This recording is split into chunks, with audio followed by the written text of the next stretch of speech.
Welcome back to Gatorbox. I'm Draco, and tonight's game is a little bit spooky, scary. A little bit scary. Let me get there. It is. I've been sitting on a lot of games for the Wii that have just been sitting on my shelf for years, and I've been like, I look at them, I'm like, one of these days I'm gonna stream this game. So I'm gonna do something about that tonight. And today we're playing Goosebumps, Horrorland. Not Horrorland, Horrorlands. Like the Goosebumps Horrorland is a different. That's a story for not for children. So this is Horrorland. We haven't even started.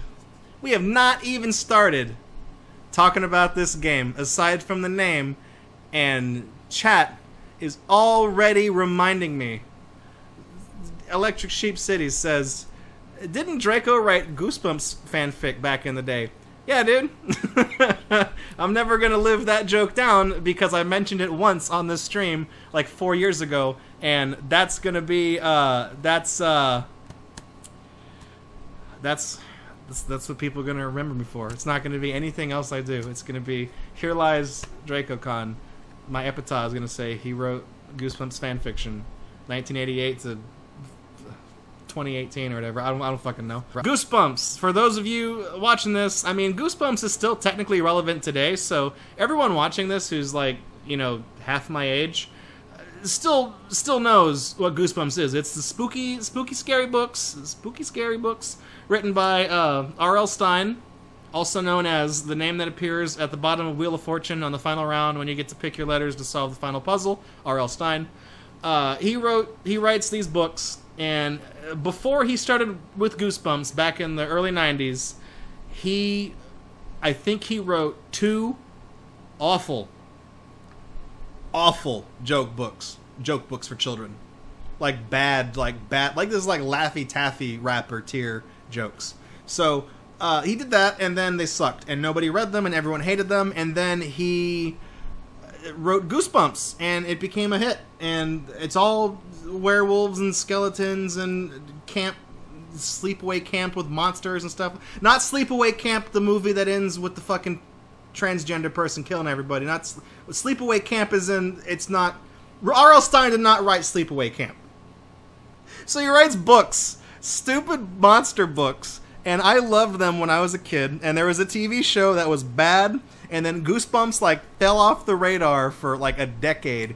And then it came back, and he started writing a book series called Horrorland with the Goosebumps moniker, and I think this is what this game is based off of. But he also has another book series coming out right now called, like, Goosebumps, like, Slappy the Dummy or whatever, the talking dummy from the Night of the Living Dummy from that book, and all the knockoffs of it.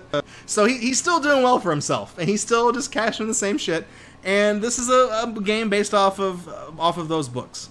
I think there was also a Goosebumps movie with Jack Black a few years ago, and I never saw it. But anyways, R.L. Stine has done very good for himself by writing just the same terrible, shitty. Okay. I'm going to give you one example of a Goosebumps book. And this is the example that has stuck with me over the years of how bad of a writer R.L. Stine is. The name of the book is The Blob That Ate Everybody. So first of all, the title is like the type of shit that you see to this day on like DeviantArt. And in the story, this is very vivid in my memory because I think I read this book, and I think it was at that moment I realized how much of a fucking hack Stephen King is. So it's about these 2 kids, and they go into like this abandoned antique shop. It's all like fire damaged or whatever, and there's a typewriter. There's an old antique typewriter, and the girl picks up the typewriter, right? And because she likes to write shitty stories, so she's basically like a self-insert. She's like R.L. Stine as an 8-year-old girl or whatever, and that's fucked up. So as she's like gonna steal this typewriter, like it gets hit by a lightning bolt, and knocks her back or whatever, and she was like, oh no, oh, I feel strange. So she keeps the type, she still takes the typewriter, and then she starts typing up her dumb monster stories, and the stories, like what she writes, starts to actually happen, right? So, but she doesn't realize that yet. So she starts writing a story for like a school assignment about a giant blob monster that comes into her town and starts eating all of her friends. Like she writes stories where her friends die.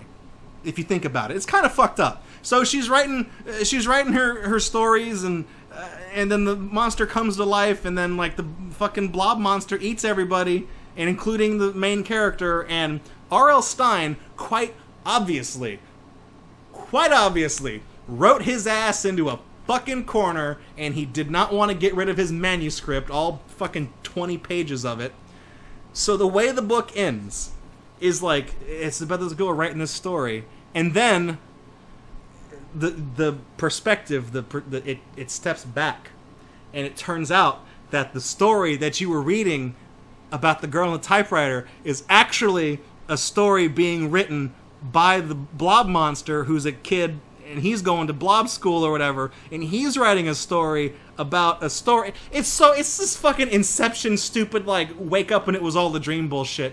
And it pissed me off so much, because, like, you're reading this story and you're invested in these characters because they're fucking getting eaten alive and shit, and you're like, oh dude, how are they gonna get out of this? Like, up until this point, at least there's been resolution in the Goosebumps stories, right? Oh, the fucking cuckoo clock story where the kid breaks the handle off, or the hand, and he starts digressing in age, or not degressing, regressing, I think is the word.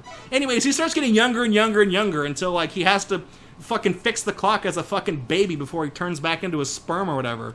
So, like, that at least has a resolution, right? It's a stupid premise, but there's a problem, there's a resolution, it has an ending, right? The main character fixes the clock, and he wakes up the next day, and of course there's a twist ending, because it's a Goosebumps book, but the twist ending is not, I wrote myself into a corner and now I need to get the fuck out of it. So, that's just Goosebumps in a fucking nutshell. I don't know if the website is still online right now or anymore, because it's been many years. But after the stream tonight, keep it in the back of your head. Google the website. I think it's called Reader Beware, no, it's called Blogger Beware. Reader Beware was the tagline on the back of the book. Reader Beware, you're in for a scare. It's called Blogger Beware, and it's a guy. It's not me. It's a guy who's gone through and he's read every single Goosebumps book. And he just tears them apart, and it's hilarious. So do that. Also, Dr. Surgeon Guy, don't talk about Plant Dad. That book was fucking scary. Like, that's one of those Goosebumps book that actually is kind of frightening, because it doesn't have a resolution. You think it does, and it doesn't. So the twist ending in that one is actually fairly competent as far as children's horror goes. But thank you for... oh, okay, cool, the website's still around. Yeah, the most recent post will have been from several years ago, because the guy completed the project. He read every Goosebumps book, and guess what? They're all bad. So so we're going to play Goosebumps Horrorland. Let me just make sure I'm not forgetting anything. Goosebumps Gatorbox edition. Let me put...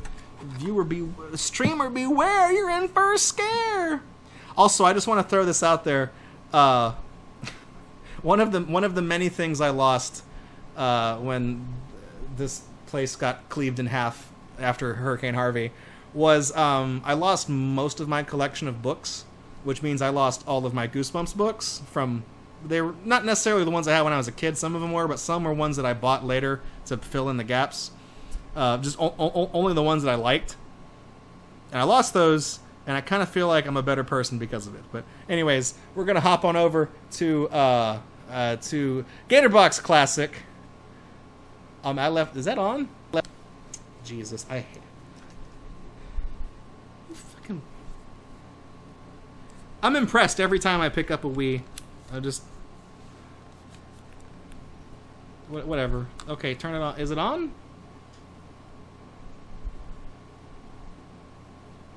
I don't know if I left my game on. That's why I'm like... Wiimote. Shoutouts to Sean Baby, who described this during a live stream back when the Wii was new. How dissatisfied he was with this. He took the Wiimote and the nunchuck and handed it to the person next to him and said, "You take the breast pump and the dildo." and he just ended it off. That was the show was like 12 years ago. Goddamn. Okay, something's not right. So let me click a couple buttons here, see if I can get this stupid thing to come back to life.